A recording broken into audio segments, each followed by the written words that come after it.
Hello guys, ഞാനിന്ന് food കഴിക്കാൻ വേണ്ടിയിട്ട് നമ്മളെ മേത്തോടത്താനം ഗ്രില്ലെക്സിലാണ് കേട്ടോ വന്നിട്ടുള്ളത്. അൽഫാം കഴിക്കാനുള്ള പ്ലാനിലാണ് ഞങ്ങളിവിടെ എത്തിയത്.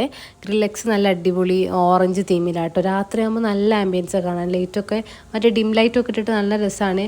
ആ ഓറഞ്ച് നല്ലോണം ചേരുന്നുണ്ട്. ഗ്രില്ലെക്സിൻ്റെ ആ കളർ എന്ന് പറഞ്ഞത് തന്നെ ഓറഞ്ചാണ്. അങ്ങനെ ജസ്റ്റ് ഞങ്ങൾ എന്താക്കി, പുറത്തിരിക്കാൻ കഴിയില്ല ഗായ്സ്, നല്ല ചൂടാണ്.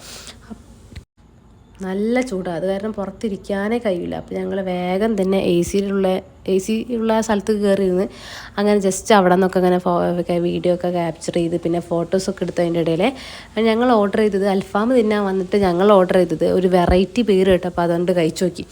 പെഷാവായി ബീഫ് മന്തി, അങ്ങനെയാണ് ഇതിൻ്റെ പേര് കേട്ടോ. ഈ മന്തിയുടെ പേര് ജസ്റ്റ് ഞങ്ങൾ അൽഫാം വയ്ക്കാൻ പോയ ആൾക്കാർ ആ പേര് കേട്ടപ്പോൾ ജസ്റ്റ് ഒന്ന് ട്രൈ ചെയ്യാൻ വെച്ചിട്ട് തിന്നതാണ്. സാധാ ബീഫ് മന്തി പോലെ ഒന്നുമല്ല. നമ്മൾ സാധാരണ കഴിക്കുന്ന ബീഫ് മന്തിരേ പോലെയല്ല, ഫ്ലേവറും ടേസ്റ്റും ഒന്നും അതല്ല, വേറൊരു ടൈപ്പേ. ഒരു വെള്ളക്കടല ക്യാരറ്റൊക്കെ ഇട്ടിട്ട് കണ്ടില്ലേ അതിൽ വെള്ളക്കടലൊക്കെ. ഞാൻ ആദ്യമായിട്ട് അങ്ങനത്തെ ഒരു മന്തി, ഒരു നോർത്ത് ഇന്ത്യൻ സ്റ്റൈൽ മന്തി പോലെ എനിക്ക് തോന്നിയത്. ഒരു നോർത്ത് ഇന്ത്യൻകാർക്കല്ലേ കൂടുതലും ഈ വെള്ളക്കടല യൂസ് ചെയ്യൽ. അങ്ങനെ അതൊക്കെ കഴിച്ച് ബീഫൊക്കെ നല്ലോണം ഓവർ കുക്കഡ് ആയിരുന്നു കേട്ടോ. നല്ലോണം കുക്ക് ചെയ്തിട്ട് പിച്ചി ഇങ്ങനെ എടുക്കുക. നല്ല ടേസ്റ്റ് ഉണ്ടായിരുന്നു. പക്ഷേ ചൂട് കുറച്ച് കുറവായിരുന്നു കേട്ടോ. ഞങ്ങൾ പോകുമ്പോൾ ഒരു 4 മണിയൊക്കെ കഴിഞ്ഞിരിക്കണ്. അപ്പോൾ ചൂട് നല്ല കുറവുണ്ടായിരുന്നു. പക്ഷേ അടിപൊളി ടേസ്റ്റ് കേട്ടോ. ഞാൻ കഴിച്ചതിൽ വെച്ചിട്ടൊരു വെറൈറ്റി മന്തി എന്ന് പറയാം. ഇതുവരെ ഒരു മന്തി ഞാൻ കഴിച്ചിട്ടില്ല.